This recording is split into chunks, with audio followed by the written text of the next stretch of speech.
Why you wouldn't last a day in medieval times. Welcome, dear listener. As you lay there, your body cushioned by your bed, the soft glow of the moonlight slipping through the curtains, let your mind wander into the realm of history. Tonight, we're going to embark on a journey back in time to an era of knights and castles, of lords and surfs. It was a time of both intense hardship and remarkable innovation. A time that has captivated the human imagination for centuries. This is the time of the Middle Ages, and tonight we will explore why you, a modern individual, would find it almost impossible to last a single day in this era. The Middle Ages, also known as the medieval period, spanned from the 5th to the 10th century. It started with the fall of the Western Roman Empire and merged into the Renaissance and the Age of Discovery. To set the scene, imagine a landscape dotted with grand castles, their stone walls standing tall against the backdrop of the sky. Picture villages of thatched roof cottages, their chimneys puffing out smoke. See the people, the nobles in their fine silks, the peasants in their simple clothes, the monks in their solemn robes. Hear the clang of the blacksmith's hammer, the lowing of cows, the bustle of the market. However, life in this era was far from the romanticized version we often see in movies or read in books. It was in fact a period characterized by great struggle and adversity. The average life expectancy was around 30 years, and a vast majority of the populace lived in abject poverty. Sanitation was poor, disease was rampant, and the threat of war was an ever-present reality. One of the most striking differences between our time and the Middle Ages is the lack of modern conveniences that we take for granted. Imagine a life without electricity, without running water, without central heating. In the winter, you would have to rely on a fireplace for heat, with the risk of the fire going out in the middle of the night. In the summer, there was no escape from the heat and the swarms of insects that came with it. You might think that the simple act of eating would be a respite from these hardships, but even this was fraught with difficulty. Food was often scarce and of poor quality. The diet of the average peasant was limited to bread, vegetables, and a little dairy. Meat was a luxury reserved for the wealthy. And even if you were lucky enough to get your hands on some, there were no refrigerators to keep it fresh. Food poisoning was a common occurrence and could easily prove fatal. Water, too, was not as readily available as it is today. Wells were the primary source of drinking water, but these were often contaminated. As a result, people frequently drank ale or beer, as the alcohol killed some of the harmful bacteria. However, this led to a whole other set of problems. As excessive drinking was common, hygiene was another area in which medieval times vastly differed from today. Bathing was not a daily or even weekly occurrence. In fact, it was believed that bathing opened the pores to disease and so was avoided when possible. As a result, people often had lice, fleas, and other parasites. The lack of dental care meant that tooth decay was rampant, and the solution was usually extraction without any form of anesthesia. Medicine, too, was a far cry from what we know today. Doctors had a limited understanding of the human body and disease, and their treatments were often more harmful than helpful. Bloodletting was a common practice based on the belief that it could balance the body's humors. Surgery was performed without anesthesia, and the mortality rate was extremely high. Let's continue our journey through medieval times with a closer look at the living conditions. If you're fond of modern amenities like running water, electricity, or even just a comfortable bed, medieval times would have been a shock to your system. Houses during this era were usually made of a wooden frame filled with wool and daub, a mixture of clay, straw, and animal dung. The roofs were thatched with straw, which provided a modicum of insulation. However, the walls were thin, and the homes lacked any real heating source, making winters bitterly cold. Fireplaces were a luxury that few could afford, so most people huddled around a central hearth for warmth. The smoke from this open fire had to escape from a hole in the roof, which meant that the interior of the home was often choked with smoke, Imagine trying to find comfort in such a setting, huddled with your family members, your eyes stinging from the smoke. Most homes consisted of a single room that served multiple purposes. The same room that was used for cooking and eating was also the sleeping quarters. Privacy was a concept, virtually unheard of, as entire families would sleep together in the same space, often on a single bed of straw. If you found the idea of sharing a bedroom with a sibling frustrating as a child, imagine sharing a bed with your entire family. Sanitation, or rather the lack of it, would be another shock to the modern system. There were no bathrooms as we know them. Instead, people would use chamber pots, which were emptied out of windows and onto the streets below. The waste would then run down the streets and into the local rivers, which were also the primary sources of drinking water. The result was rampant disease. From dysentery to the plague, the smell alone would be enough to make the strongest stomachs churn. This brings us to the topic of personal hygiene. The idea of daily showers would have been unimaginable to the people of the Middle Ages. Most people bathed rarely, and when they did, it was often in the local river or a community bathhouse. These bathhouses, while providing a place for communal bathing, were also a breeding ground for bacteria and disease. There was a prevalent belief during this time that bathing opened the pores to disease. So many people chose to bathe as infrequently as possible. This meant that people often carried a strong odor, which was only masked by the use of herbs and flowers. Food in the Middle Ages was also a far cry from what we're accustomed to today. The average person's diet consisted of bread, cheese, and ale. Meat was a luxury that few could afford, and fresh fruits and vegetables were not a common part of the diet.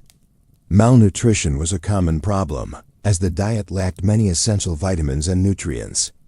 It wasn't all hardship and struggle, however. There were moments of joy and celebration, often centered around religious holidays and feasts. Music and dance were important parts of medieval culture, providing a much-needed escape from the harsh realities of daily life. People would gather in the village square to dance, sing, and celebrate. Even in the darkest times, the human spirit finds ways to shine through. So as we close this chapter, take a moment to appreciate the comforts of modern life.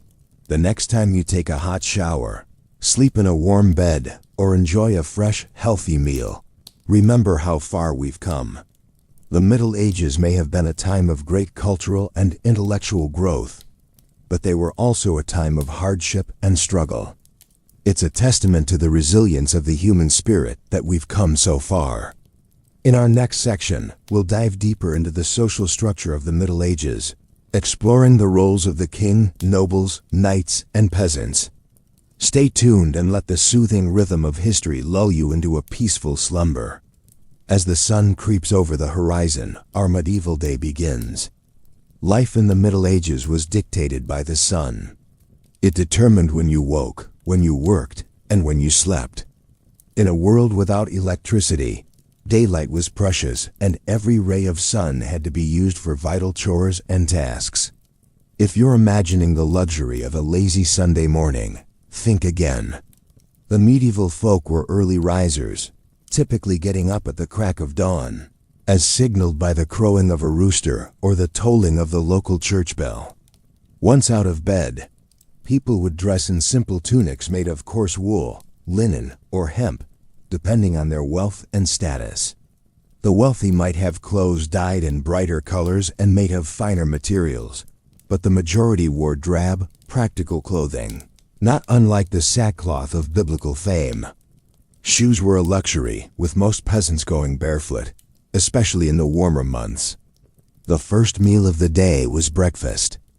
But this was not the feast of bacon, eggs, and toast that we're accustomed to. Medieval breakfast was a frugal affair, often consisting of a chunk of bread, some cheese, and if they were lucky, a bit of cold meat or fish from the previous night's meal. This would be washed down with a mug of ale, or for the wealthier folk, wine. Yes, you heard that right.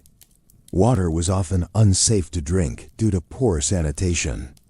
So low-alcohol ale and wine were common beverages even for children. After breakfast, it was straight to work. The majority of medieval people were peasants working the land for the local lord. Their days were filled with hard physical labor, plowing fields, sowing seeds, tending animals, and harvesting crops. Even children were expected to contribute with tasks appropriate to their age and strength. The work was backbreaking and the hours were long. From dawn until dusk, the fields and pastures were a hive of activity, with only a short break at midday for a meal and rest. If you were lucky enough to be a craftsman, your day might involve working in a shop or at a market stall selling your wares. Blacksmiths, bakers, carpenters, and weavers were all critical to the medieval economy. Their skills were in high demand and their products, horseshoes, bread, furniture, and cloth were essential for daily life. However, these jobs were not without their hardships. The work was often dangerous with the risk of injury or even death from accidents or fires. In contrast, the life of a noble or a knight was very different. They did not labor in the fields, but they were busy with their own duties and responsibilities. They had to manage their estates, administer justice, train for war, and engage in politics. The noble's day was filled with meetings, decisions, and paperwork, much like a modern CEO. As the sun began to set, the day's work would come to an end. Supper was the main meal of the day, usually consisting of a hearty stew made of meat, vegetables, and grains. The wealthier you were, the more varied and extravagant your diet would be. The rich feasted on roasted meats, exotic spices, and sweet pastries washed down with fine wines. After supper, people would gather around the hearth for a few hours of relaxation before bed. They might tell stories, play simple games, or just enjoy the warmth and companionship of their family and friends. Then, as the last embers in the hearth died out, it was time for bed. Beds were simple affairs, often just a pile of straw covered with a blanket. Only the wealthy had the luxury of a wooden bedstead, stuffed mattress, and feather pillows. As you lay down to sleep, you would be aware of the silence broken only by the occasional hoot of an owl or the distant howl of a wolf. There were no street lights, no cars, no electric hum, just the dark and the quiet. And with that, your day in the medieval times would come to an end, ready to start again with the crowing of the rooster at dawn. So as you settle into your comfortable modern bed tonight, spare a thought for our medieval ancestors. Their lives were hard and their comforts were few, but they made the best of what they had. They worked, they laughed, they loved, and they slept just like we do. They were in essence just like us. Only their world was a very different place. As we delve deeper into the details of medieval life, we find ourselves standing in the middle of a bustling medieval marketplace, a sensory overload of sights, sounds, and smells. The marketplace was the economic center of medieval society, a place where merchants and craftsmen came to sell their wares, and where peasants came to purchase the essential goods they needed for survival. Imagine the cacophony of vendors hawking their wares, the clatter of carts and the loon of livestock, the scent of fresh bread wafting from the baker's stall, and the less pleasant stench of unwashed people and animals. Goods would have included everything from foodstuffs like bread, cheese, and vegetables to manufactured items like clothing, household goods, and tools. It's worth noting that in these times currency wasn't as prevalent as it is today. Bartering was a common practice, and goods would often be exchanged for other goods or services. So if you were a craftsperson, you might trade a handcrafted tool for a sack of grain or a pair of shoes. Food, of course, was a critical part of daily life in the Middle Ages. Contrary to popular belief, medieval food was not all gur and stale bread. The diet of an average person in the Middle Ages would have revolved around grains such as barley, oats, rye, and wheat. Bread, porridge, and ale made from these grains would have been staples. Vegetables like cabbages, onions, garlic, and leeks were common, as were fruits like apples, pears, and berries.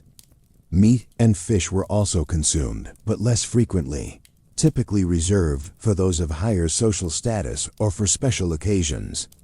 Now imagine the water you drink and the food you eat being prepared in medieval conditions. There was no knowledge of bacteria and the role they played in causing disease. Water was often taken straight from rivers or wells, which could be contaminated with human and animal waste. Food was often stored in unsanitary conditions, and there was no refrigeration. This led to frequent outbreaks of diseases like dysentery and cholera. In addition to the marketplace, the other bustling center of activity in the medieval village would have been the manor, home to the local lord. The lord was the most powerful person in the village, responsible for maintaining law and order, administering justice, and protecting the villagers from outside threats. In return, the villagers were expected to work the lord's lands and pay him rent in the form of goods or services. The manor house itself would have been a large fortified structure, often surrounded by a moat for protection.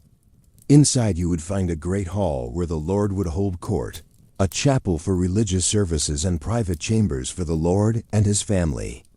Despite the grandeur of the manor house, life inside was not luxurious by modern standards. There was no indoor plumbing, and heating was provided by large smoky fires. The lord's power was not absolute. However, he was subject to the king, who held ultimate authority.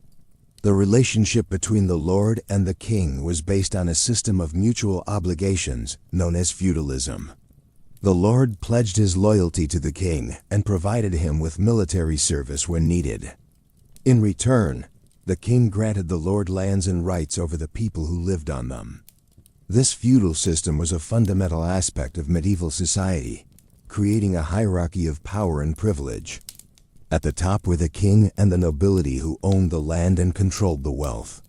Below them were the knights, who provided military service in exchange for land and status. At the bottom were the peasants, who worked the land and had few rights or freedoms.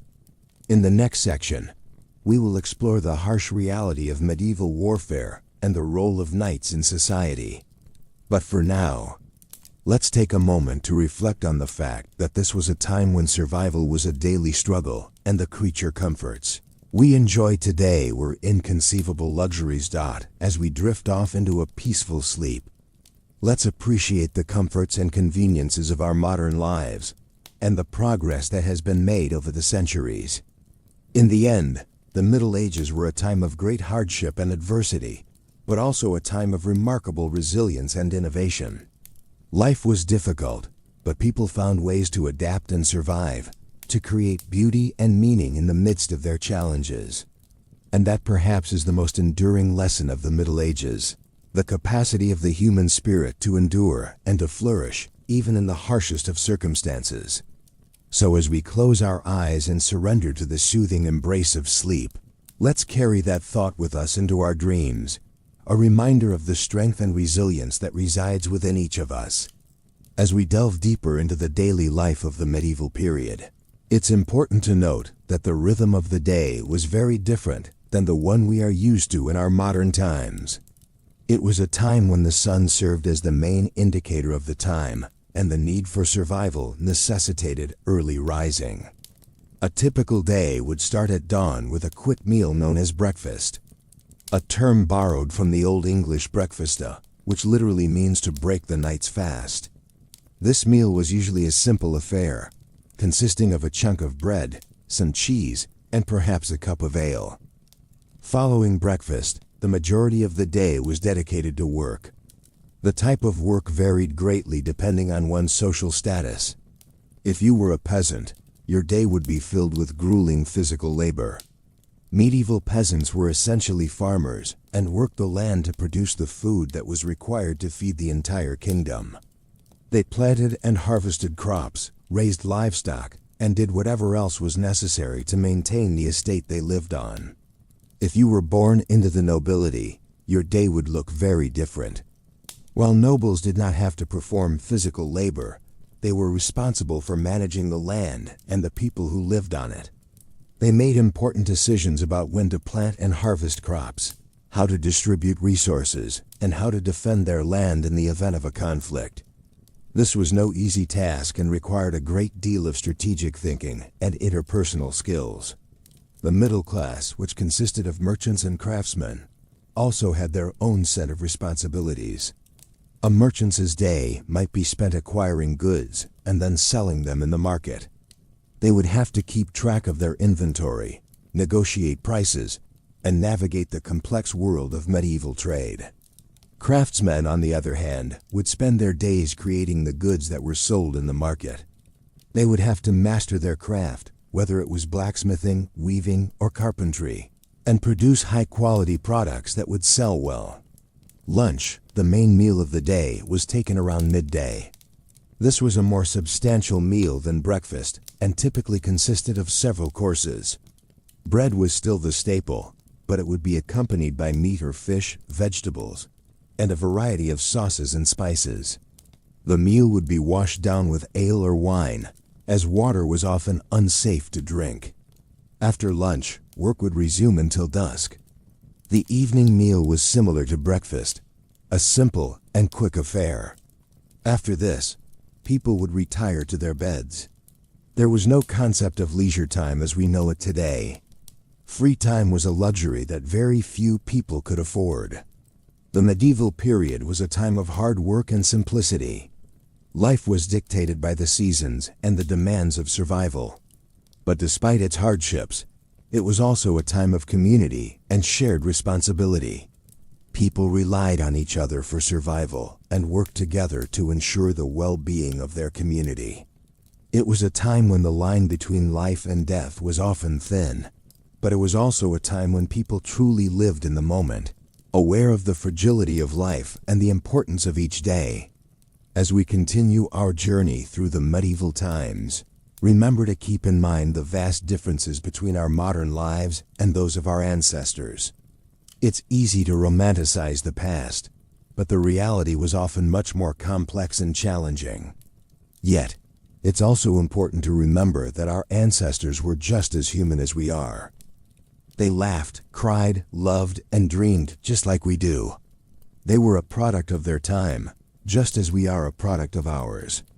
As we learn more about their lives, we can gain a deeper understanding of our own history and perhaps even a new perspective on our own lives.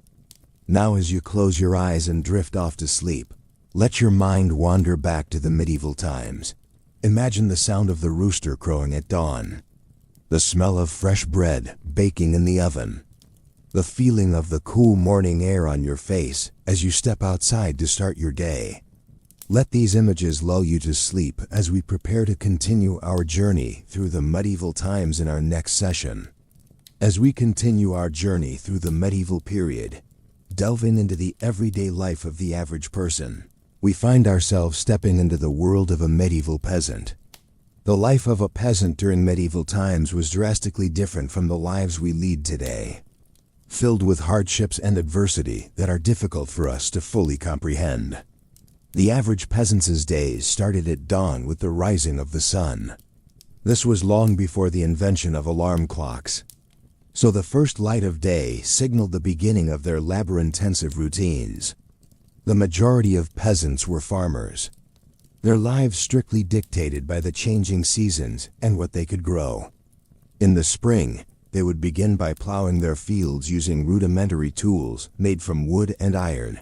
This was a grueling task, often taking several weeks to complete. Once the fields were plowed, they would then begin sowing the seeds for their crops.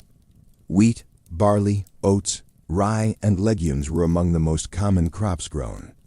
The work was backbreaking, requiring long hours of physical labor in the fields. After the seeding process, the peasants' focus shifted to the maintenance of their crops. They would spend the summer months weeding and ensuring their crops were receiving enough water. This was a constant battle against nature, as unexpected storms or droughts could easily destroy their hard work and leave them without food for the coming winter. When autumn arrived, it was time for the peasants to reap what they had sown. The harvest was a crucial time, determining whether they would have enough food to survive the winter. After the harvest, the remaining stalks and straw were used for a variety of purposes. They provided fodder for the livestock, bedding for the family, and thatch for the roofs of their homes. Winter, in contrast, was a time of relative inactivity. The fields lay out, and the peasants spent their time carrying out repair work on their homes or tools, as well as tending to their livestock. Cattle, sheep, pigs, and chickens were typical animals that a peasant might raise. These animals provided them with essential resources like milk, wool, meat, and eggs. In addition to farming, peasants also had to pay taxes to their feudal lord. These taxes were often paid in the form of crops or labor. It was not uncommon for a peasant to spend several days each year working on the lord's lands as part of their tax obligation. This was known as the corv system and was a significant burden on the peasant population. Despite the hardships, life wasn't always work for the peasants. They did have some time for rest and recreation. Sundays were usually kept as a day of rest and worship. The church played a significant role in the lives of the peasants, providing them with spiritual guidance and a sense of community. Festivals and holy days also gave them a chance to take a break from their labor and celebrate with their friends and neighbors. Marriages and births were cause for celebration, and even the harshness of winter brought with it the joy of Christmas festivities.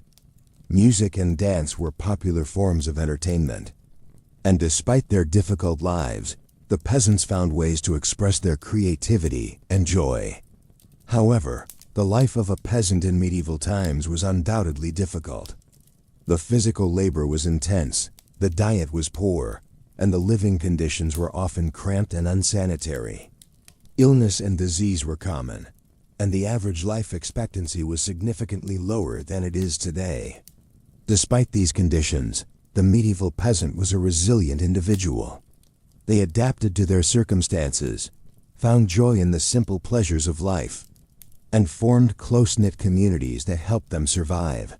Their lives were far from easy, but they laid the groundwork for many of the farming practices we still use today. As we drift off to sleep tonight, let's appreciate the comforts and conveniences of modern life that we often take for granted. As we journey further into the past, we continue to gain perspective on our present, understanding the struggles and triumphs that have shaped our world. In our next section, we will explore the world of the medieval knight, tunneling deeper into the intricate layers of medieval society. But for now, let's let the rhythm of a peasant's life lull us into a peaceful and restful slumber. Good night. In our seventh segment, we delve into the social structure of the medieval era, a time when society was starkly divided into classes, and one's birth essentially determined the course of their life. The feudal system, which was the primary social structure during the medieval period, was akin to a pyramid. At the top was the king, who granted land to his most important noblemen, known as baronses. Below the baronses were the knights, and at the very bottom were the peasants, who made up the vast majority of the population. Life at the top of the pyramid was relatively comfortable. Kings and noblemen lived in grand castles surrounded by servants who catered to their every whim. They dined on a variety of foods, including meat, fish, and exotic fruits, while wearing luxurious clothing made of silk and velvet. Despite this, their lives were far from easy. Kings and noblemen were constantly involved in political maneuvering and warfare as they sought to protect their lands and increase their power. Knights, situated in the middle of the social pyramid, had a slightly different experience. They were granted land by their lords in return for their military service. Knights were expected to be brave, chivalrous, and skilled in combat. Their lives were dominated by warfare and the pursuit of honor. Despite the romanticized image we have of knights today, their lives were often brutal and short. Many knights died young, either in battle or as a result of the injuries they sustained. Life at the bottom of the pyramid, the life of a peasant, was incredibly hard. Peasants worked long hours in the fields growing crops to feed themselves and their lords. They lived in simple one-room huts with dirt floors and few possessions. Their diet consisted mainly of bread, vegetables, and occasionally a bit of cheese or bacon. Despite their hard work, peasants were often at the mercy of their lords, who could raise rents or demand more labor at any time. The medieval period was also a time of religious fervor. The Catholic Church was the dominant religious institution, and its influence permeated every aspect of life. The Pope, who was considered God's representative on earth, held enormous power. People were expected to attend church services regularly, paid tithes to the church, and live their lives according to Christian teachings. Those who didn't were considered heretics and could face severe punishment, including excommunication or even death. The Middle Ages were also a time of great intellectual activity, despite the widespread illiteracy. Monasteries were the centers of learning, where monks painstakingly copied out books by hand. These works, many of them religious texts, were the primary source of knowledge during this time. The medieval era was a time of stark contrasts. On one hand, it was a time of great beauty, with the construction of magnificent cathedrals and the creation of stunning works of art. On the other hand, it was a time of great brutality and suffering, with constant warfare, widespread poverty, and a lack of basic human rights. As we continue our journey through the medieval era, we will explore more about the lives of the people who lived during this time, the challenges they faced, and the innovations they made. Despite the hardships, the medieval period was a time of great change and progress, setting the stage for the modern world we know today. Take a moment to imagine living in this era. The sounds of the marketplace, the smell of the earth after a day in the fields, the taste of simple hearty food after a hard day's work. As you do, let the stress and worries of your day fade away, replaced by a feeling of peace and tranquility. Let us continue our in-depth exploration into the daily life of the medieval period. As our journey through time unfolds, you might begin to realize that a day in the life of a medieval individual was far from the romanticized versions often depicted in popular culture. For the average person living in medieval Europe, life was far from easy. The day would begin at dawn with the first light of the sun. Most people lived in small one-room houses with thatched roofs. These houses offered little in the way of privacy or comfort. The floor was typically made of dirt, and the only furniture would be a rough honeyed table and benches. In the corner, there would be a small fire pit for cooking and warmth. The house would often be shared with livestock, adding to the discomfort. Upon rising, the medieval individual would start their day by attending to their chores, which was primarily dictated by their particular social status and occupation. The majority of people were peasants, working the land for their feudal lord. Their day would be spent in hard labor, tilling the fields, planting crops, and taking care of the livestock. They would work from sun up to sundown, with only a short break for lunch. Food in the medieval period was also a far cry from what we are accustomed to today. The average diet consisted mainly of bread, porridge, and vegetables. Meat was a luxury that few could afford, and fruits were only available seasonally. The lack of variety and nutrition in the diet often led to health problems, including malnutrition and scurvy. For those living in towns and cities, life was somewhat different, but no less harsh. The streets were narrow, crowded, and dirty, with waste and garbage often thrown into the street. Sanitation was a major problem, leading to frequent outbreaks of disease. The bubonic plague, also known as the Black Death, wiped out a third of Europe's population in the 14th century. On top of these physical hardships, there was also the psychological toll of living in a society where life was cheap and violence was commonplace. The threat of war was ever present, with kingdoms and fiefdoms constantly in conflict. Public executions were common, and the rule of law was often arbitrary and brutal. Yet despite these hardships, people in the medieval period found ways to enjoy life. They celebrated festivals and holidays with great enthusiasm, often involving music, dance, and copious amounts of alcohol. Religion also played a major role in their lives, providing a sense of purpose and community. Religion was not just a matter of personal belief, but a central part of everyday life. The church played a significant role in the community, providing not only spiritual guidance, but also basic social services. The local priest would often be the only person in the village who could read and write. He would perform weddings, funerals, and baptisms, and also provide basic medical care. In conclusion, life in the medieval period was a constant struggle for survival. It was a time of harsh realities where the average person lived a life of hard labor, poor nutrition, and constant uncertainty. Yet it was also a time of deep faith and communal bonds where people found joy in the simple pleasures of life. If you were to spend a day in medieval times, you would likely find it a challenging, but also a profoundly human experience. As we continue to delve further into the medieval era, we will explore more about the intricacies of daily life, the societal structure, and the cultural beliefs that shaped this fascinating period in history. So close your eyes and imagine a world far removed from our own, where life was simple yet fraught with challenges. We'll continue our journey through the ages, immersing ourselves in the sights, sounds, and experiences of the medieval times. As we continue our journey into the gripping, yet often unsettling world of medieval times, let us now turn our attention to the intricate social order of the period, which was a far cry from what we are accustomed to in our modern, democratic societies.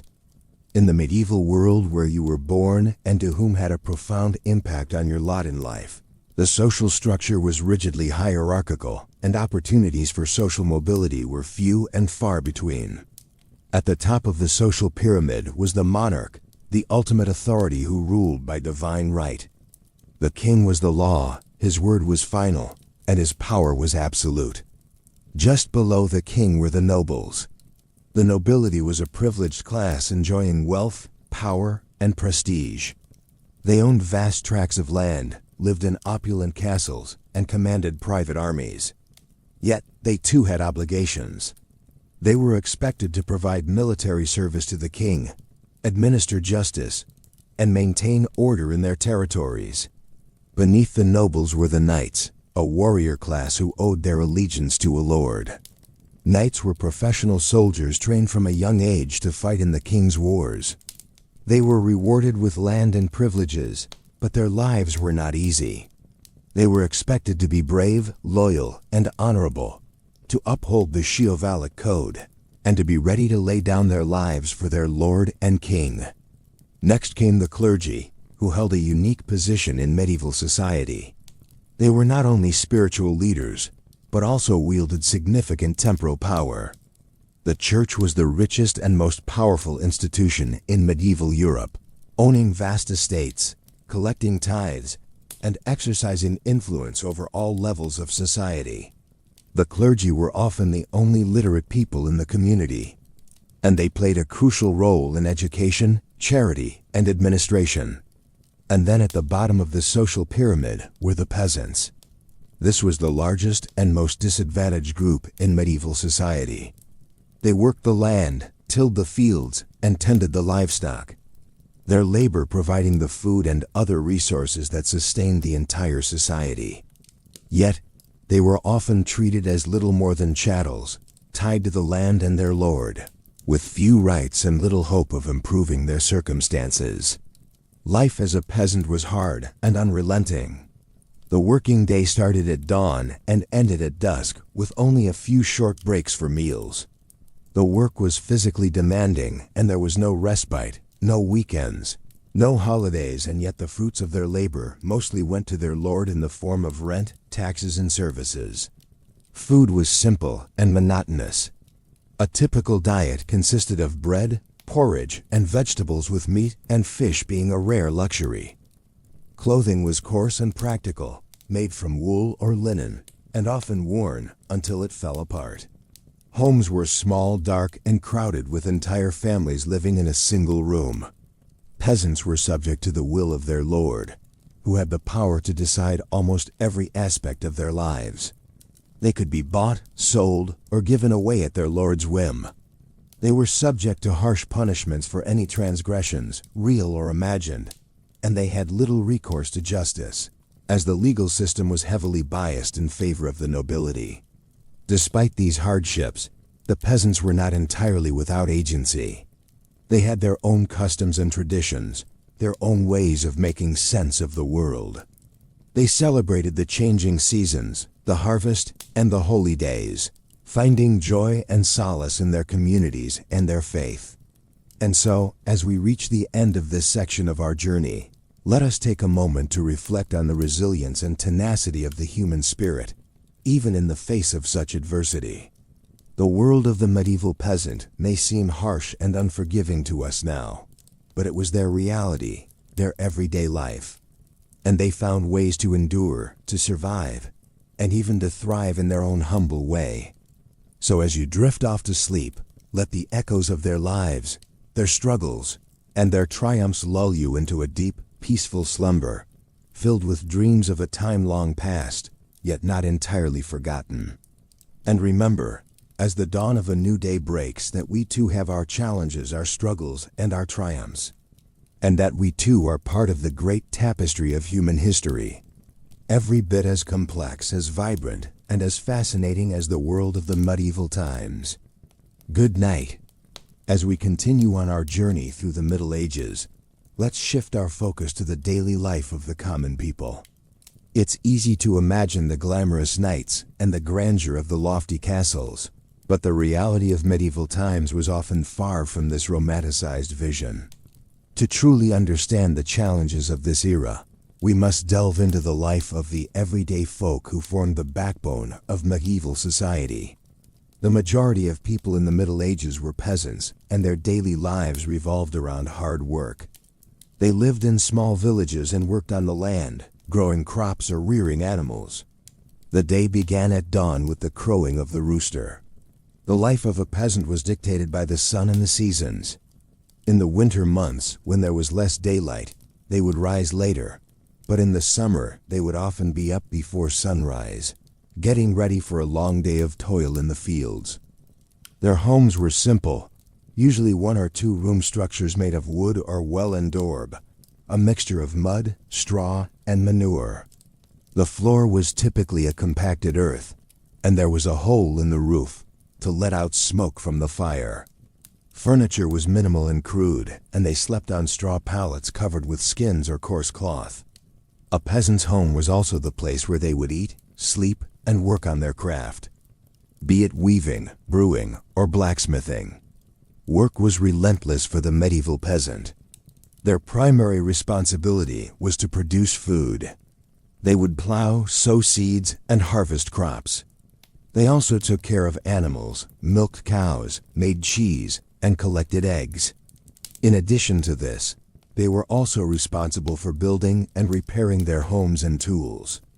Every member of the family, including children, was expected to contribute in some way. Beyond their grueling work, peasants also had obligations to their lord in return for the right to live on and work a piece of land. They owed their lord a certain number of days' labor each year. This was called the corve and could include tasks like building roads, bridges, and fortifications, or harvesting the lord's crops. The diet of a medieval peasant was simple and monotonous. They ate a lot of bread, usually made from rye or barley, as well as vegetables like cabbage, beans, onions, and peas. Meat was a rare luxury and was typically reserved for special occasions. Instead, they often ate fish, which they could catch themselves in the local rivers or streams. Their drink was usually ale or beer, as water was often unsafe to drink. Despite the hardship, there were moments of joy and community in a peasant's life. They celebrated the changing of the seasons, the harvest, and religious holidays with feasts, music, and dance. These moments of mirth and merriment provided a much-needed break from the monotony of their everyday life. However, the life of a medieval peasant was fraught with uncertainty. Crop failure due to bad weather or pests could lead to famine. And even in good times, the threat of disease was ever present. Without modern medicine, a simple infection could become deadly. Moreover, the constant threat of war loomed over their heads. If their village was in the path of an advancing army, they could lose everything. In understanding the life of the medieval peasant, we can appreciate the immense challenges they faced. Their existence was often brutal and short. Yet they endured, and their labor laid the foundation for the society we know today. As we close this section, let's take a moment to reflect on the resilience of these humble folk, who toiled from dawn till dusk and whose stories are often overshadowed by the grand tales of knights and kings. In medieval times, the majority of the populace were serfs, a type of peasant who worked the land. The very land they toiled on was owned by a lord who in turn owed allegiance to a higher lord, and so on up to the king. A serf's life was one of relentless labor, and their daily existence was dictated by the changing seasons and the demands of their lord. They would start their day at the crack of dawn with the first light of day serving as their alarm clock. Their day would begin with feeding their animals, which often included cows, sheep, and chickens. The animals were vital to a serf's livelihood, providing milk, wool, eggs, and occasionally meat. Following this, the serfs would head to the fields. Depending on the time of year, they might be sowing seeds, harvesting crops, or plowing the fields. These tasks were physically demanding and involved hours of back-breaking work, often under the harsh elements. There were no weekends or holidays for a serf. Their work was never truly done. After a long day in the fields, the serfs would return home. Their homes were simple one-room structures, often shared with their animals. There was no glass in the windows. The floors were made of hard-packed earth, and the only furniture would be a rough wooden table and stools. Dinner would be a simple affair, consisting of dark bread made from a type of grain called rye, and a thin soup made from vegetables grown in their garden. Meat was a rarity, saved for special occasions. They would eat their meal by the light of a tallow candle made from animal fat. Despite the hardships of their daily life, serfs found joy in simple pleasures. They would often sing songs while they worked in the fields, a practice that helped to lighten the load of their labor. On Sundays, they would attend church, a mandatory requirement, but also a chance to socialize with their neighbors. However, the life of a serf was not just hard work. They were subject to the whims and wishes of their lord. If their lord decided to go to war, the serfs were expected to fight. This was a dangerous proposition, as they often lacked proper training and equipment. The life of a serf was also precarious. A bad harvest could lead to starvation, and disease was a constant threat. Without access to modern medical treatments, a simple injury or illness could easily turn deadly. As we weave through the tapestry of history, it becomes clear that our modern conveniences are a product of centuries of progress. The next time you find yourself longing for the simplicity of a bygone era, consider the serfs of medieval times. Their lives were anything but simple, filled with hard labor, constant uncertainty, and a lack of basic comforts. In the next section, we will delve deeper into the social hierarchy of medieval times and explore the lives of the lords and ladies. But for now, let the sound of my voice and the images of medieval life lull you into a peaceful sleep. Remember, the past is a different country. They do things differently there. As we journey through history, we gain a greater appreciation for the comforts and conveniences of our modern world. So close your eyes, take a deep breath, and let the stories of the past guide you into dreamland. Good night. As we continue our exploration of the medieval period, we find ourselves in the heart of medieval society, the village. These communities were not just clustered homes, but intricate systems of survival and cooperation, bound by a shared necessity to work the land and serve the lord of the manor. The typical medieval village was a collection of families living in close proximity to each other, with houses built from local materials. In England, these would usually be will and daub constructions, walls woven from pliable branches and covered in a mixture of clay, straw, and animal dung. The roofs were thatched using reeds or straw, and a hole in the roof would allow smoke from the fire to escape. The houses were small and dark with few windows due to the expense of glass. Life began early in the village with the cockscrow signaling the start of another day of labor. The majority of the villagers were serfs, individuals who were tied to the land and had to provide labor services to the lord of the manor. These services varied, but typically included plowing the lord's fields, harvesting his crops, and maintaining his roads and fences. In return, the serfs were allowed to work their own strips of land to produce food for their families. The medieval diet was far from the varied and balanced meals we enjoy today.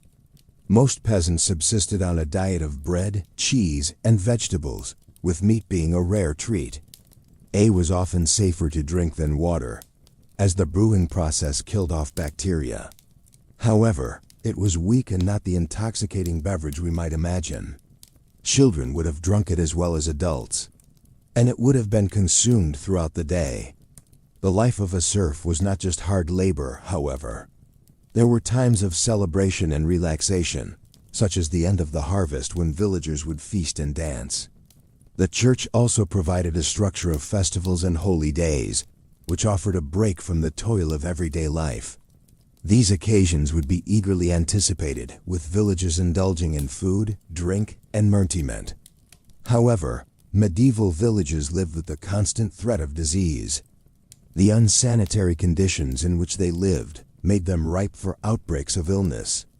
The Black Death, which swept across Europe in the 14th century, wiped out entire villages, leaving fields untended and livestock roaming free.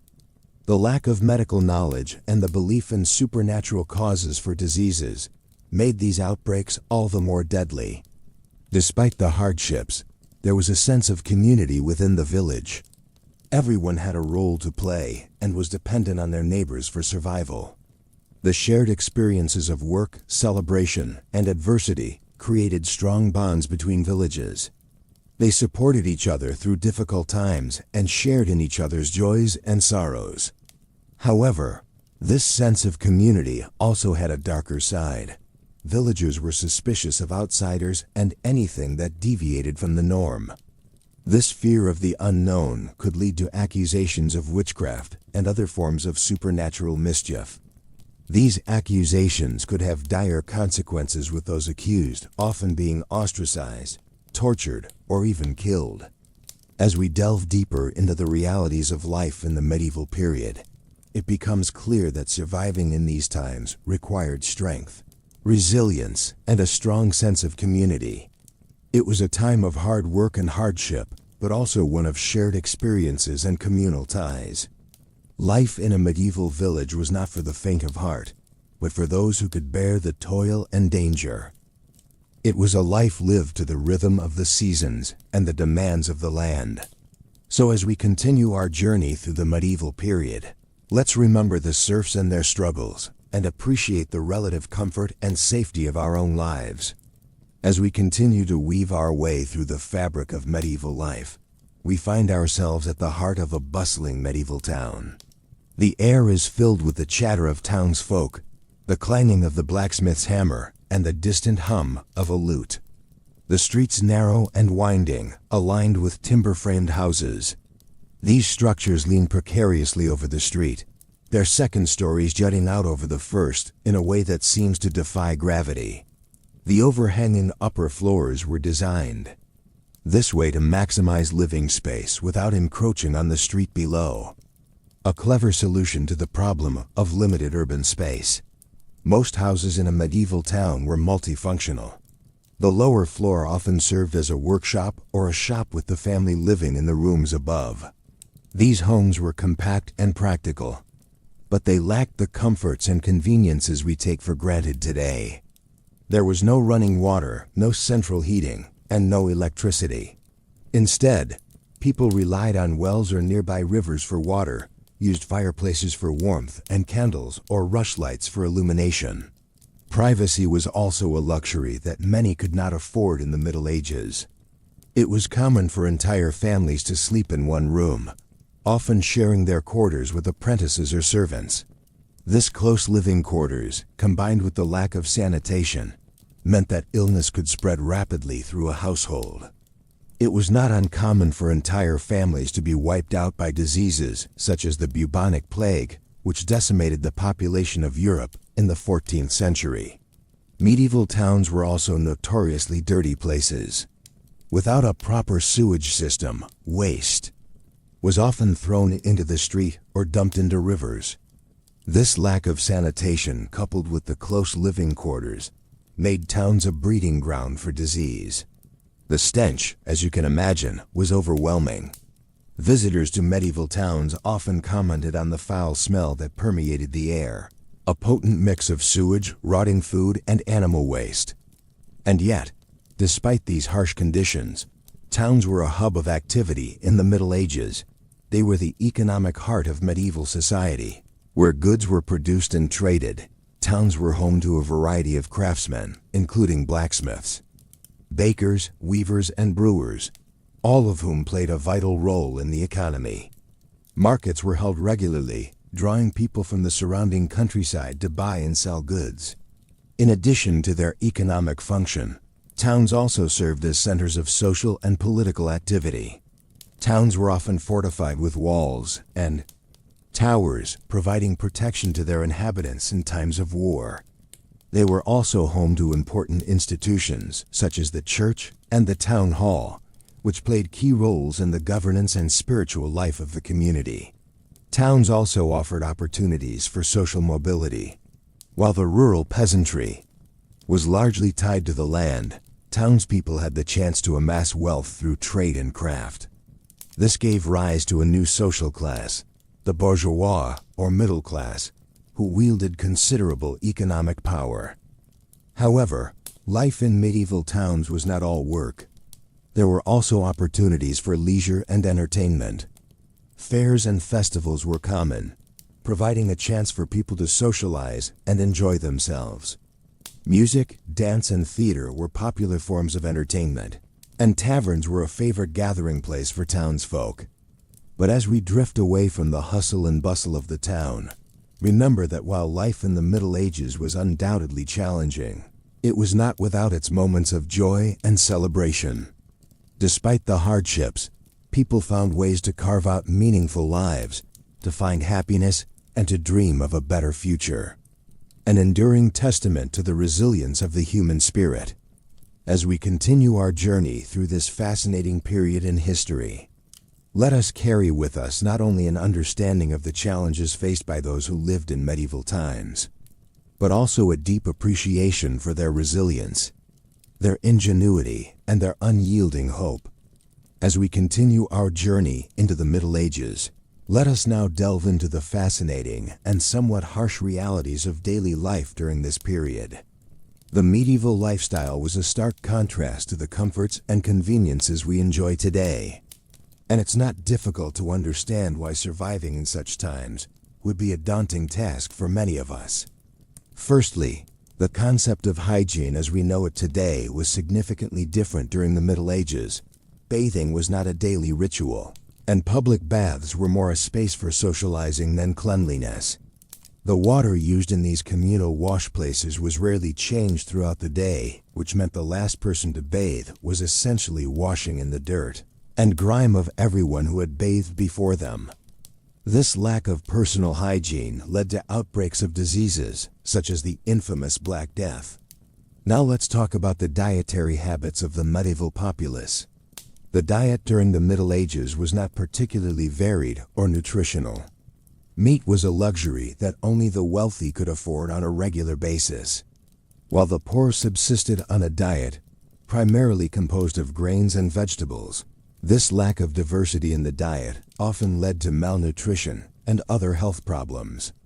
Moreover, the cooking methods of the time were primitive and food was often overcooked or undercooked, leading to digestive issues. In terms of housing, the dwellings of the medieval period were far from comfortable. The majority of the population lived in small, cramped cottages made from well and daub. These structures were poorly insulated, making them freezing cold in the winter and stiflingly hot in the summer. Additionally, these houses lacked proper ventilation, resulting in a smoky, stuffy atmosphere from the cooking fires. Furthermore, the role of women in medieval society was vastly different from what it is today.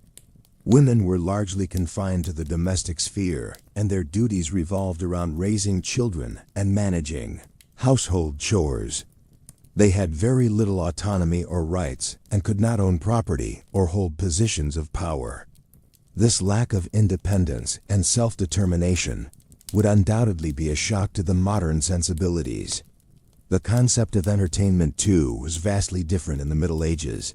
Without the luxury of technology, people had to find amusement in simpler, more physical activities.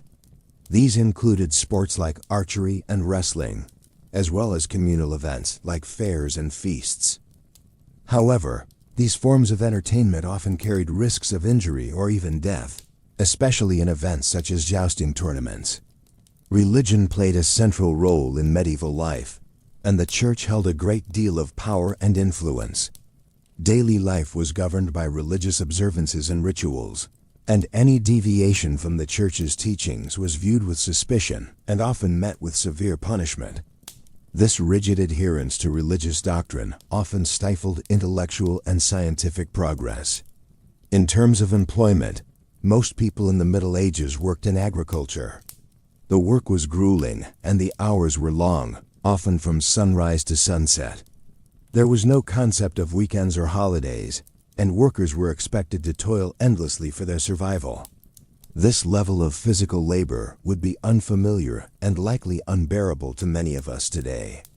Lastly, the medical practices of the Middle Ages were rudimentary at best. Doctors had a limited understanding of the human body and diseases, and their treatments often involved bloodletting or the use of leeches. There were no antibiotics or painkillers, and surgery was a risky endeavor, often resulting in death. As we navigate through the realities of medieval life, it becomes clear that the hardships and challenges of this era would make survival incredibly difficult for those accustomed to modern conveniences. The next time you find yourself longing for the simplicity of the good old days, remember the trials and tribulations of the people who lived during the Middle Ages, and take a moment to appreciate the comforts and conveniences of our modern world. As we continue our exploration of history, we uncover more about the human spirit and resilience, and perhaps gain a deeper appreciation for our own times. As we continue our journey through the Middle Ages, let's explore the daily life of a commoner. A stark contrast to the knights and nobility we've previously discussed. Imagine waking up with the first light of day. The air still cool and crisp to the ruer's crow echoing across the village. A simple straw mattress would act as your bed, and your blanket might be a rough spun woolen cloth. The house most likely would be a single room shared by your entire family. The walls formed of well-endured woven sticks filled in with a mixture of mud, straw, and dung hardly offered much insulation from the cold or the noise of the village waking up. Your first task of the day would be to tend to the animals. This could include milking the cows, feeding the chickens, and letting the pigs out to forage. These animals were crucial to the survival of your family, providing food, milk, and even clothing. As such, they were often treated with a level of respect and care that might seem unusual to modern sensibilities. Next, you would turn to the day's chores if you were a man. This might involve working in the fields, planting or harvesting crops, depending on the season. You might also spend time chopping wood for the fire, mending fences, or repairing tools. If you were a woman, your day would be filled with tasks such as spinning wool into yarn, weaving cloth, cooking meals, and tending to the children. The work would be hard with little time for rest. Lunch, often just a chunk of bread and some cheese, would be eaten in the fields or by the fireside. The afternoon would bring more chores, more work in the fields, perhaps a trip to the village well for water, or a visit to the local mill to grind grain into flour. As the sun began to set, the village would come alive with the sounds of evening. The cows would be brought in from the fields, the chickens cooped up for the night, and the fire stoked for the evening meal. This meal, often a simple stew of vegetables and whatever meat was available, would be a time for the family to come together to share the day's news and enjoy each other's company. After the meal, there might be a few hours for relaxation.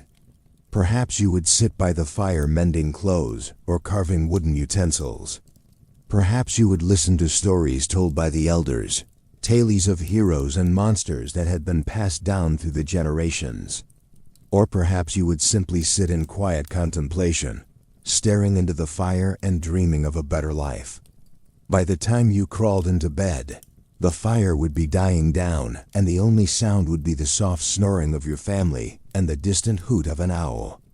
You would fall asleep knowing that tomorrow would bring more of the same. More work, more chores, more struggles, but also more moments of joy, more stories, more dreams. Life in the Middle Ages was hard, but it was not without its moments of beauty. The changing of the seasons, the birth of a new lamb, the harvest of the crops. These were all occasions for celebration. The sense of community was strong, with everyone working together for the common good. And despite the hardships, people found ways to enjoy life, to laugh, to love, to dream. So as we continue our journey through the Middle Ages, let's not forget the common people, the men and women who worked the land, raised the animals, and kept the fires burning. Their lives may seem difficult to us, but to them, it was simply life. And in that life, they found moments of joy, moments of beauty, moments of peace. And isn't that after all what we all seek in our own lives? As the night deepens and the stars twinkle overhead, let your mind wander back to those simple, hard-working people of the Middle Ages. Imagine their lives, their struggles, their joys. And as you drift off to sleep, remember that we are all connected through time and space by the simple act of living, of working, of dreaming. Good night, dear listener. Sleep well.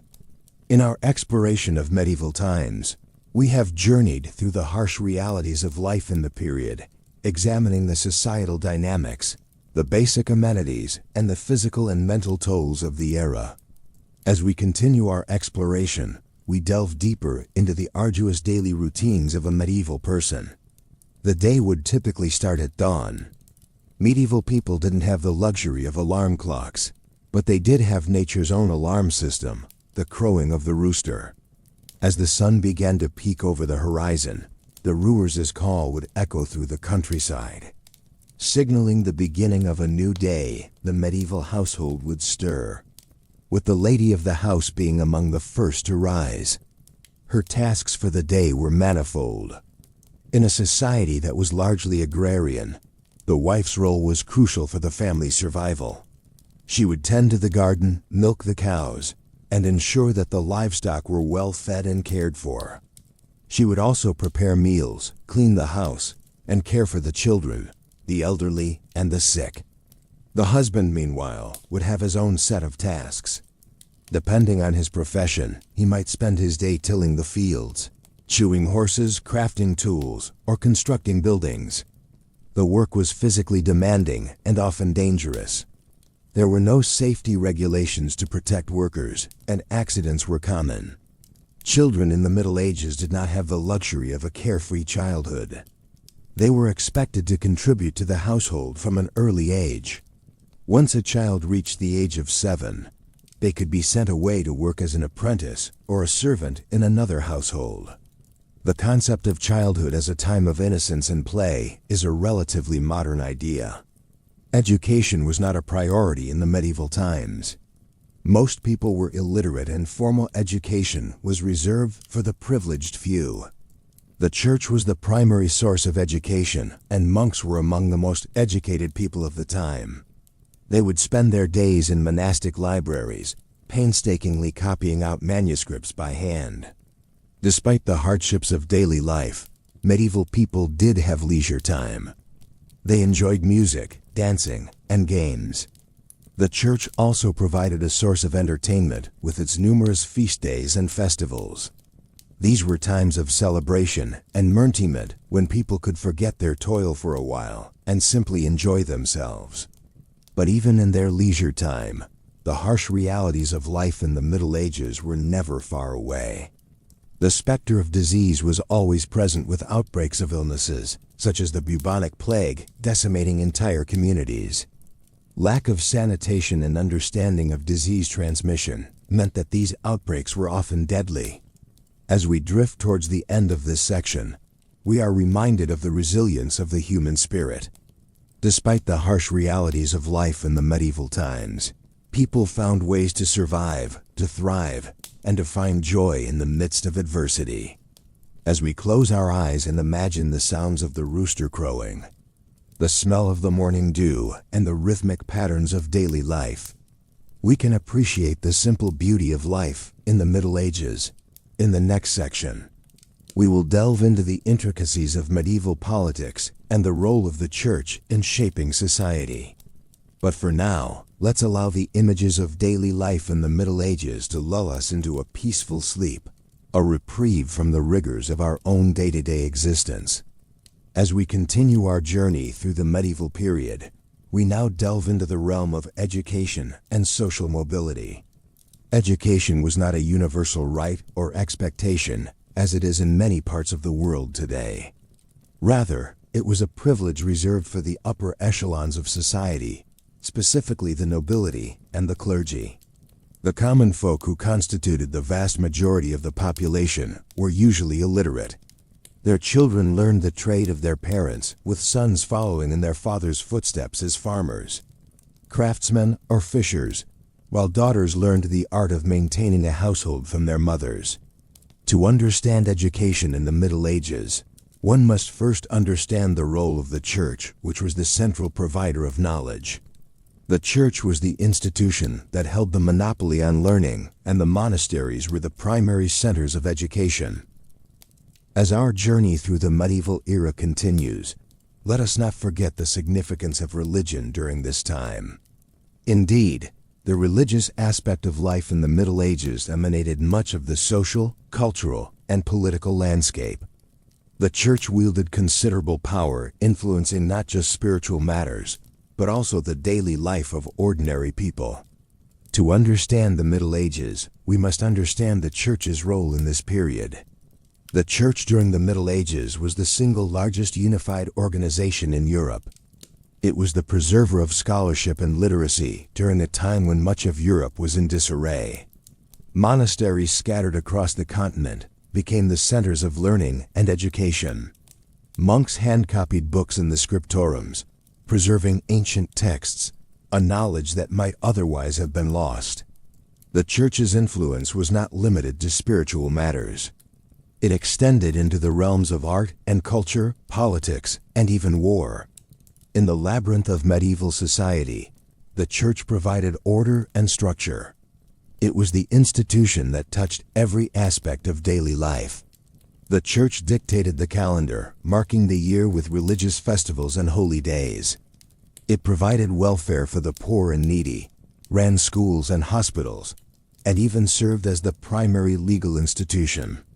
Ecclesiastical courts, overseen by the Church, dealt with a wide range of issues from marriage and inheritance disputes to criminal cases. The Church was also deeply intertwined with politics. Monarchs and nobles vied for the Church's favor, seeking its endorsement to legitimize their rule. The Pope, as the head of the Church, held considerable power, often acting as a mediator in disputes between kingdoms. The Church also had its own territories and armies, and it was not uncommon for it to be involved in military conflicts. In the spiritual domain, the Church held a monopoly over salvation. The doctrine of the time held that there was no salvation outside the Church, and this belief had a profound impact on people's lives. The fear of eternal damnation was a powerful motivator, compelling individuals to adhere to the Church's teachings and participate in its rituals. Daily life was intertwined with the rhythms of the liturgical calendar, with regular attendance at Mass, confession, and other sacraments. However, life in the Middle Ages was not entirely dominated by piety and devotion. There was also room for merriment, celebration, and even a bit of irreverence. Medieval people had their festivals and feasts, their dances and games. The Church may have disapproved of some of these activities, but it was often powerless to stop them. The Church might have dominated the landscape, but it did not completely control the hearts and minds of the people. And yet, The church was not a monolithic entity. It was marked by divisions and conflicts, both internal and external. There were disputes over doctrine, power struggles within the hierarchy, and conflicts with secular authorities. The church faced challenges from heretical movements, such as the Cathars and the Lards, who questioned its teachings and authority. The church also faced criticism for its wealth and corruption, leading to calls for reform. Despite these challenges, the church remained a powerful and influential institution throughout the Middle Ages. It provided a sense of stability and order in a chaotic world, offering hope, comfort, and the promise of salvation. It was a source of authority, education, and welfare, deeply ingrained in the fabric of medieval society. So as you lay there, drifting closer to sleep, imagine the tolling of church bells, the chant of monks in the monastery, the hustle and bustle of a medieval fair on a church holiday. Consider the myriad ways in which the church permeated every aspect of life in the Middle Ages. And as you close your eyes and surrender to sleep, remember that our journey through medieval times continues as we delve deeper into the rich tapestry of this fascinating period. In our exploration of medieval times, we have journeyed through the robust castles, the bustling marketplaces, and the laborious farmlands. We have come to understand the intricate social structures and the profound importance of religion. Now, as we delve into the third section of our journey, let us turn our attention towards the challenging daily routines and the fascinating culture of these ancient times. Imagine waking up with the sunrise, the light seeping through the narrow slits that serve as windows in your modest wooden home. Your bed would not be the plush comfort that we are accustomed to today. It would likely be a hard straw mattress, perhaps shared with other members of your family.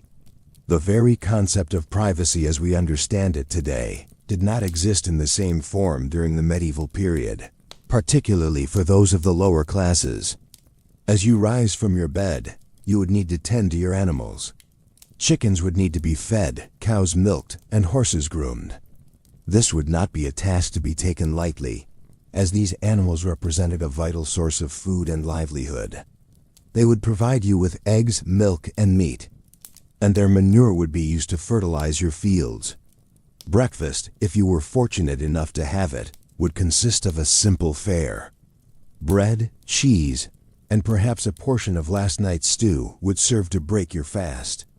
Yet, food was often scarce, especially during the winter months. You would need to ration your food carefully to ensure it lasted until the next harvest. Once your initial tasks were completed, it would be time to begin your day's work. If you were a peasant, this would likely involve a long day of physically demanding labor in the fields. You would be expected to plow, sow, and harvest the crops, a task made even more challenging by the primitive tools available at the time. If you were a craftsman, your day would be filled with the meticulous creation of goods. Blacksmiths would labor over hot forges, shaping metal into tools, weapons, and household items. Tailor would painstakingly stitch together garments, while carpenters would construct furniture and buildings. Regardless of your occupation, the workday would be long and arduous. There were no weekends or holidays as we know them today. You would work from dawn until dusk with only a brief pause for a midday meal. This meal, known as the main meal, would be more substantial than breakfast. It might include a thick stew, a chunk of meat, and perhaps a piece of fruit or a handful of nuts. Despite the hardships, there would be moments of leisure in the medieval times. You might play a game of chess or backgammon, or perhaps engage in a lively dance at a local festival. Music was also an integral part of medieval life, with treaters traveling from town to town, sharing songs and stories. As the day drew to a close, you would return home to prepare for the evening meal. This was usually a more modest affair than the midday meal, often consisting of leftovers or a simple porridge. After the meal, you would gather around the hearth, sharing stories and songs with your family. As the flames flickered and the darkness crept in, you would retire to your straw bed, ready to start the cycle again with the next sunrise. So as we drift further into the narrative of the medieval times, we can appreciate the stark contrast of our modern conveniences with the rigorous routines of the past. We can marvel at the resilience and resourcefulness of the individuals who navigated through these challenging times. And as we tuck ourselves into our comfortable beds tonight, we can reflect on the lessons we can learn from history and how it shapes our understanding of the present and the future. At the heart of the medieval period, also known as the Middle Ages, was the feudal system. This was a social structure that dictated the roles and responsibilities of every individual within society. At the top of this hierarchy was the king, who was endowed with the right to rule by divine providence. Below the king were the nobles who swore their fealty to him. These included dukes, baronses, and ears, the so-called lords of the realm. Their oath of loyalty included a promise to provide the king with knights for military service, a practice that was commonplace during this era of frequent territorial disputes. In return for their loyalty and service, the king granted these noblemen land, also known as fiefs. These lands were worked by serfs or peasants who were bound to the land and not allowed to leave without the lord's permission. It's important to remember that serfdom wasn't considered slavery, but it was far from a life of freedom. Serfs were required to work the land, growing crops, and raising livestock, which could be claimed by their lord at any time.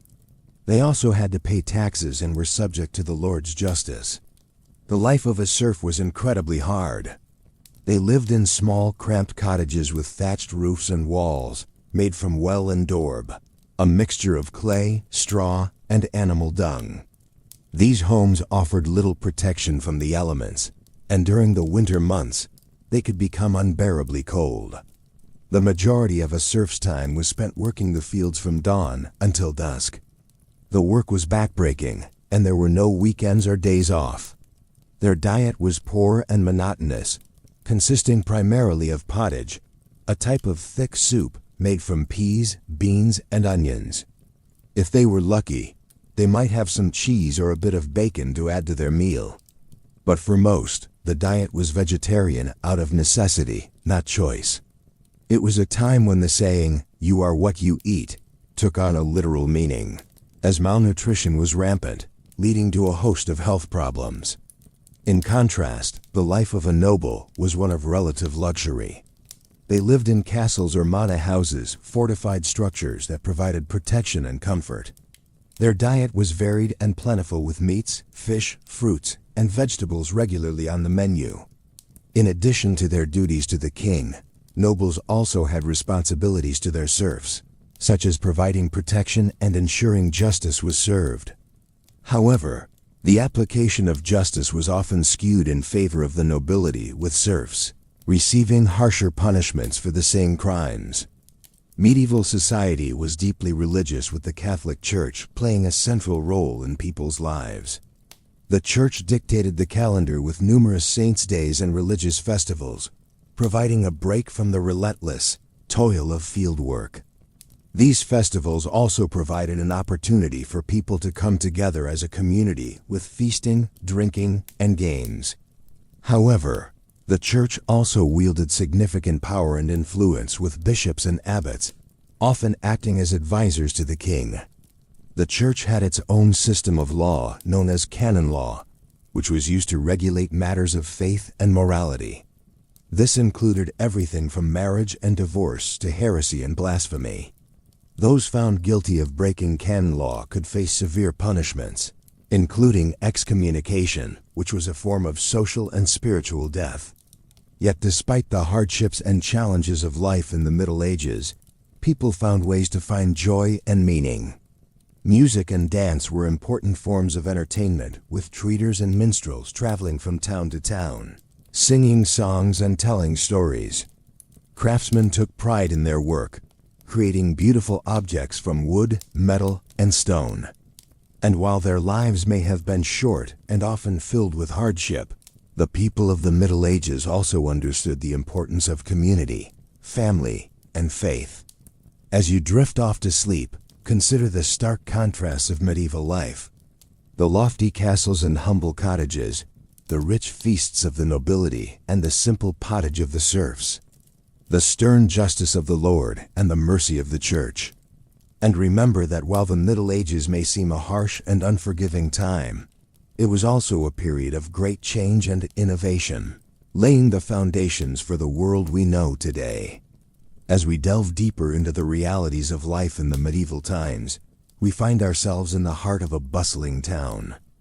In contrast to the triumphant castles and serene countryside, these urban areas were crowded, dirty, and filled with the stench of human and animal waste.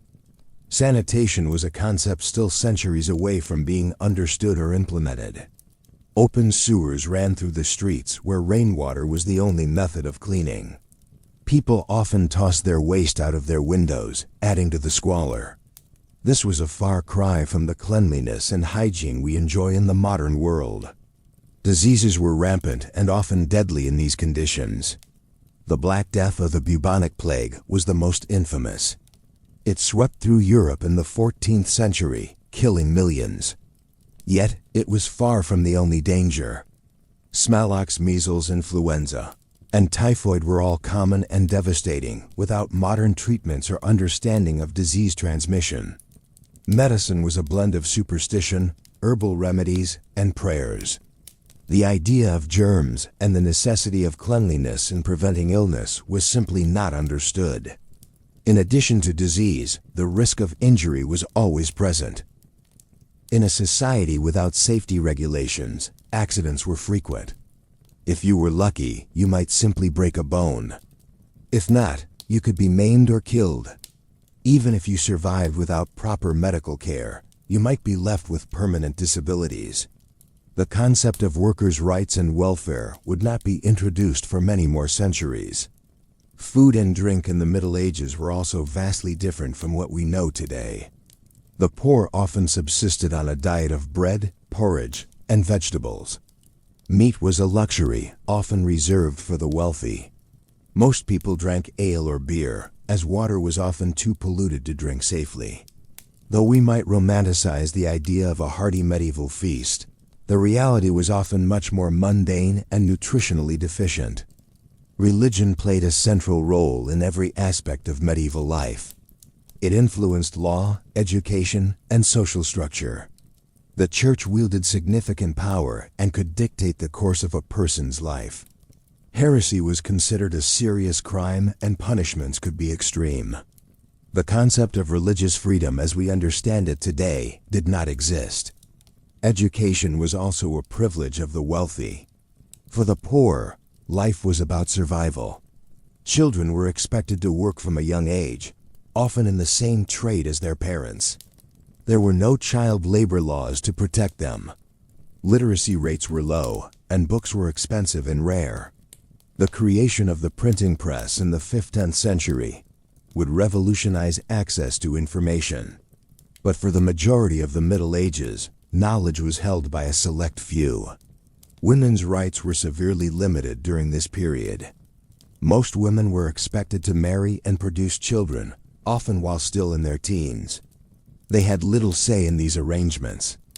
With marriages arranged for political or economic gain, once married, a woman was expected to obey her husband in all things. Education for women was rare, and the idea of a woman holding power was often met with suspicion and fear. Despite these harsh realities, it's important to remember that people in the Middle Ages were not simply suffering through their lives. They found joy in family, community, and faith. They celebrated with feasts and festivals. They created beautiful works of art and architecture that we still admire today. They loved, laughed, and lived their lives with the same depth of emotion that we do. Yet, as modern individuals accustomed to a certain standard of living, we would find the Middle Ages a difficult, if not impossible, time to survive. The lack of sanitation, the risk of disease and injury, the limited diet, the strict social hierarchy, and the lack of rights for women and children all make this a time period that we can appreciate for its historical value, but one that we would not want to experience firsthand. As we continue to explore the past, Let these insights lull you into a deep sleep, carrying with you a newfound appreciation for the comforts and conveniences of the present. As we delve deeper into the harsh realities of the medieval period, we shift our focus to the realm of health and medicine, an area where the Middle Ages were particularly unforgiving. The field of medicine was embryonic, and the understanding of the human body and its ailments were largely based on speculation, superstition, and a significant amount of trial and error. Primary health care was often provided by the lady of the house or a local wise woman without the benefit of scientific knowledge or sterile environments. Remedies were concocted from various sources such as plants, herbs, and animal parts, and treatments were often more akin to rituals than to what we would recognize as medical practice. These remedies were passed down from generation to generation, an echo of a time when oral tradition was the primary means of preserving knowledge. Imagine suffering from a headache or a toothache and being prescribed a pus of mashed herbs or a potion brewed from the bark of certain trees. In more severe cases, practices such as bloodletting were common, with the belief that by draining the body of bad blood, the patient would be cured of their illness. This was often carried out by barber surgeons who, along with cutting hair, also performed minor surgeries and amputations. The ubiquitous barber's pole of white and red is actually a symbolic reference to this practice, the red representing blood and the white signifying the bandages. In the absence of anesthesia, pain management during these procedures was rudimentary at best. Patients were often given a strong drink to numb the pain, or in some cases physically restrained to prevent them from moving. The survival rate following these procedures was, as you can imagine, rather low. Infections were rife, and the concept of sterilizing instruments or washing hands was unheard of, as well as their rudimentary understanding of physical illnesses. Medieval medicine also had a primitive grasp on mental health. Conditions that we now understand to be psychological or neurological were often attributed to spiritual or demonic influence. Treatments for these ailments were again more ritualistic and religious than medical, involving exorcisms, prayer, and other religious rites. Epidemics and plagues were also common occurrences in the medieval period. The most infamous of these was the Black Death, a pandemic that swept across Europe in the mid-4th century, wiping out between 75 and 200 million people, approximately 30 to 60% of Europe's population at the time. The cause of this devastating disease was the bacterium Yersinia pestis, transmitted through fleas on black rats. However, without the knowledge of bacteria or disease transmission, people were left helpless against the plague, with many believing it to be a punishment from God. Theories about the cause of the plague were wide-ranging and often fantastical. Some believed it was due to a misalignment of planets. Others blamed Jewish communities, leading to widespread persecution. Some people even thought that the disease was transmitted through the air, leading to the development of plague doctors who wore beaked masks filled with herbs and spices to purify the air they breathed. Despite their efforts, the plague continued to ravage Europe until the late 17th century. Despite the hardships and health hazards, people in the Middle Ages did manage to survive, albeit with a significantly lower average life expectancy than today. The resilience and resourcefulness demonstrated during this time laid the groundwork for many of the advancements in medicine and healthcare that we benefit from today. As we close this section of our journey, it is important to remember that while the Middle Ages were undoubtedly challenging, they also represented a time of remarkable human endurance and innovation. Life was not easy, but it was not impossible either. And as we venture further into the past, we continue to learn more about our ancestors' struggles and triumphs and how they shaped the world we live in today. Stay with me, dear listener, as we continue our journey into the past. As we peel back the layers of history, we learn more about the resilience of our ancestors, the challenges they faced, and the world they shaped for us to inherit. Sleep well and dream of a time when kings and queens ruled, knights jousted, and the world was a tapestry of mystery and wonder. Now, let us turn our attention to the daily life of a medieval serf, the lowest-ranking member of the feudal system. The life of a serf was filled with hardships and toil, a far cry from the romanticized notions of chivalry and courtly love that so often characterize our understanding of the Middle Ages. The day of a medieval serf began with the crowing of a rooster well before the sun rose. They were required to work long hours in the field, starting early in the morning, ending late in the evening.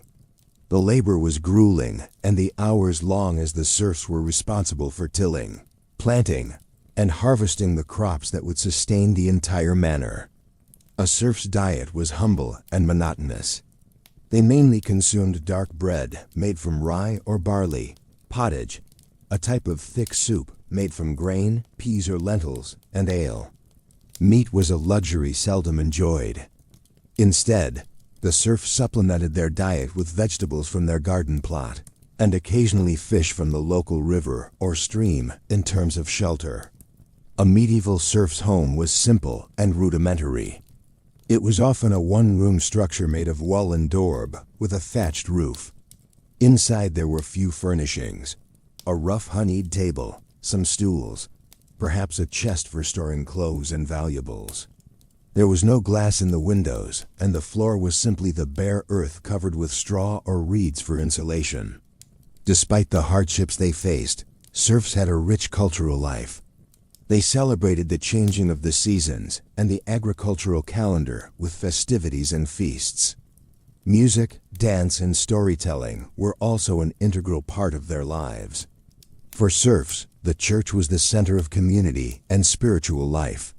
They were obliged to attend Mass every Sunday and on holy days, providing them a respite from their labor. Religion offered them hope for a better life in the hereafter, and the church acted as a unifying force, binding the community together. However, serfdom was not a static condition. There were different ways in which a serf could gain freedom. Some bought their way out of serfdom, while others were set free by their lords as a reward for exceptional service. In some cases, a serf could also gain freedom by escaping to a city and living there for a year and a day without being claimed by their lord. The life of a serf was a life of unending toil and hardship. However, it was also a life of community, of shared experiences, of resilience in the face of adversity. It's important to remember that despite the challenges they faced, medieval serfs were not merely passive victims of their circumstances. They found ways to survive, to create joy, to forge connections with their fellow serfs, and to carve out a sense of identity amidst the constraints of their status. As we conclude this section, let us reflect on the resilience of these individuals who lived in a time so different from our own. Let us also remember that the strength of the human spirit is not confined to any particular era or social class. It is a universal quality as timeless as history itself. As you drift off to sleep, bear in mind the strength of the serfs who, in the face of adversity, found ways to survive, to create joy, and to forge connections. In the next section, we'll explore the role of women in medieval society, a topic that is often overlooked in historical narratives. The story of medieval women is a story of resistance and resilience, of navigating a world that offered them limited freedoms. But for now, let the gentle rhythms of the serf's life lull you into a deep and restful sleep. Let us now venture into the realm of medieval occupations, jobs, and trades. The work that people undertook during this period was often backbreaking and monotonous. The majority of people in the medieval period were peasants, and their lives were dictated by the seasons and the demands of the land. A peasant would rise with the sun and work until it set. Their primary occupation was farming, and the majority of their time was spent tending to the fields. The work was grueling, with long hours spent plowing, planting, and harvesting. The tools were primitive and the work was done mainly by hand. The physical demands of this lifestyle were immense, requiring a level of endurance and resilience that many of us in the modern world would struggle to match. A peasant's life was also one of servitude. They were tied to the land and to the lord who owned that land in return for the right to live on and work a piece of land. A peasant owed their lord a portion of their produce and their labor. This might mean helping to repair the lord's castle or providing a certain amount of grain each year. The peasant was also obliged to grind their grain at the lord's mill and to purchase goods from the lord's market. These obligations were not negotiable, and failure to meet them could result in punishment or even eviction. For those who lived in towns and cities, life was somewhat different. Here the medieval economy was dominated by guilds. These were associations of artisans and merchants who controlled the practice of their craft in a particular town. To become a member of a guild, a person would first serve as an apprentice, learning the skills of the trade under the supervision of a master. After several years of training, the apprentice would become a journeyman and could work for wages. Finally, after proving their skill and knowledge, a journeyman could become a master and open their own workshop. Craftsmen worked long hours, often from dawn until dusk. They produced everything from clothes and shoes to furniture and tools. The work was skilled, but also repetitive and physically demanding. A blacksmith, for example, would spend hours each day hammering iron into shape. A weaver would work at their loom, creating cloth from raw wool or flax. A baker would rise before dawn to prepare bread for the day. Like peasants, craftsmen were also subject to various obligations and restrictions.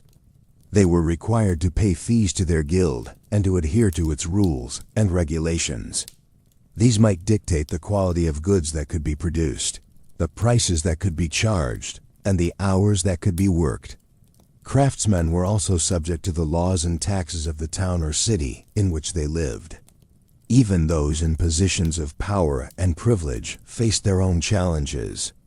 The nobility, for example, were obliged to provide military service to the king. This could mean leading troops into battle or providing soldiers and equipment for the king's campaigns. Nobles were also expected to administer justice, collect taxes, and manage the lands and people under their control. These responsibilities required a level of skill and judgment that was not easily acquired. The life of a monk or nun was also far from easy. Monastic life was governed by strict rules and routines. Monks and nuns were required to pray at regular intervals throughout the day and night, and to engage in manual labor. They were also expected to live a life of poverty, chastity, and obedience. The physical demands of this lifestyle, combined with the mental and spiritual discipline it required, made it a challenging path to follow. So in conclusion, life in the medieval period was not easy. No matter what your station in life, the work was hard, the hours were long, and the rewards were often meager. But despite these challenges, people found ways to survive and even to thrive. They developed skills and crafts that are still admired today. They built communities and institutions that have shaped the world we live in. And they left a legacy that continues to fascinate and inspire us. As we lay here drifting into sleep, let us take a moment to appreciate the strength and resilience of our medieval ancestors. Their lives may have been hard, but they were also rich and meaningful in their own ways. As we journey back to medieval times, we find ourselves in the midst of a bustling town. The air is dense with the aroma of freshly baked bread, the sound of blacksmith hammers striking metal, and the hum of a busy market. Yet beneath this seemingly idyllic facade, a harsh reality lurked that dictated the rhythm of everyday life. Let's step into the shoes of a common peasant. As a serf, you would be part of the lowest social class, bound to the land and subject to the will of the local lord. Your day would start before sunrise as the underscore crowed, signaling the start of your labor. You'd likely live in a small, simple home made of woolen daub with a thatch roof, a far cry from the comforts of modern living. The home would be shared with your family and possibly some livestock, as animals were often brought inside for warmth and protection from thieves. Your diet would be far from varied or nutritious. You'd eat a lot of bread made from barley or rye, and perhaps supplemented by vegetables like beans and cabbages. Meat would be a rare luxury reserved for special occasions or the local lord's table. Instead, you might have a bit of cheese or a few eggs from your chickens. You would drink ale or mead, as water was often unsafe to drink. The work was backbreaking. You toil in the fields, planting and harvesting crops, tending to the livestock, and performing any other tasks the Lord required. The work was not only physically exhausting, but monotonous, leaving little time for leisure or personal growth. Education was a privilege reserved for the clergy and the nobility, so you'd most likely be illiterate, relying on the local priest for information about the world beyond your village. Healthcare in medieval times was primitive at best. The prevailing theory was that of the four humors: blood, phlegm, black bile, and yellow bile. It was believed that illness was caused by an imbalance of these humors, and treatments often involved bloodletting or purging without the knowledge of germs or proper sanitation. Disease spread quickly, and life expectancy was low. The church played a significant role in everyday life. Sundays and holy days were reserved for worship, and failing to attend Mass could result in punishment. The church was also the center of social life, where villagers gathered for festivals and fairs. However, the church also wielded significant power and could excommunicate anyone who violated its laws, effectively cutting them off from society. As a serf, you wouldn't have the freedom to choose your own destiny. You couldn't leave the land without permission from the Lord, and your children would inherit your status. The concept of upward mobility was virtually non-existent, and the idea of individual rights would not emerge for centuries. Despite these harsh realities, medieval times were not without their moments of joy and camaraderie. There were festivals and feasts, celebrations of the changing seasons, and the simple pleasure of a job well done. Music, dance, and storytelling were integral parts of the culture, providing respite from the hardships of everyday life. As we return to the present, it's clear that our lives are vastly different from those of our medieval ancestors. We enjoy comforts and freedoms they could hardly imagine. Yet, it's also worth remembering the resilience and determination of these people who lived and loved, worked and played in a world so different from our own. Their stories remind us of the human capacity to adapt and endure, to find joy in the midst of hardship, and to create a sense of community and purpose even in the most challenging circumstances. As we continue our journey through the daily life of a person in the medieval period, let's turn our attention to the aspect of health and medicine. If you were living in medieval times, you might find the healthcare system significantly different from what we know today. The understanding of disease, its causes and treatment was extremely limited, and life expectancy was short due to various health problems. The knowledge of anatomy was rudimentary at best. The practice of dissecting human bodies to understand their workings was considered taboo and often illegal, leaving many physicians to guess at the inner workings of the human body. This lack of understanding led to many misconceptions and misdiagnosis. The belief in the four humors, black bile, yellow bile, phlegm, and blood, was prevalent. These were thought to be bodily fluids that needed to be in balance for a person to stay healthy. Any imbalance was considered the root cause of all diseases and illnesses. In terms of treatment, bloodletting was a common practice. The idea was to drain the body of excess bad humors. Leeches were often used for this purpose. In today's medical understanding, this practice is largely considered harmful and ineffective. But in medieval times, it was a widely accepted form of treatment, often leading to weakness and sometimes death due to loss of blood. Hygiene, or the lack thereof, was another factor that would make it hard for a modern person to survive in medieval times. Bathing was not a regular practice and was often considered an indulgence. The concept of germs and sanitation was not understood, leading to widespread diseases. The Black Death, a plague that wiped out a third of Europe's population in the 14th century, is a stark testament to this lack of sanitation and understanding of disease transmission. Medieval diet also played a significant role in the health of the people. The lower classes subsisted on a diet of mostly grain like barley and rye, with little meat or fresh fruit and vegetables. This lack of a balanced diet often led to malnutrition, weakening the immune system and making people more susceptible to diseases. Dentistry, too, was a field in its infancy.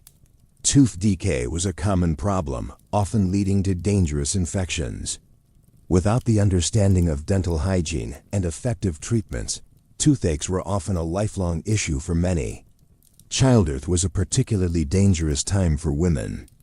There was a lack of understanding about cleanliness and the need for sterile environments during childbirth, leading to a high rate of maternal and infant mortality. Midwives, not formally trained physicians, usually attended births. Their knowledge was based on experience rather than formal education, leading to many complications and fatalities. Despite these challenges, there were some advancements in medicine during the medieval period. The creation of universities in the 12th century led to the development of medical schools where knowledge was collected and taught. Monasteries served as places of healing, with monks often having knowledge of herbs and remedies. This period also saw the emergence of hospitals, though they were more places for the poor and the sick to go to die rather than institutions for healing and recovery as we know them today. In conclusion, health and medicine in the medieval period were fraught with challenges.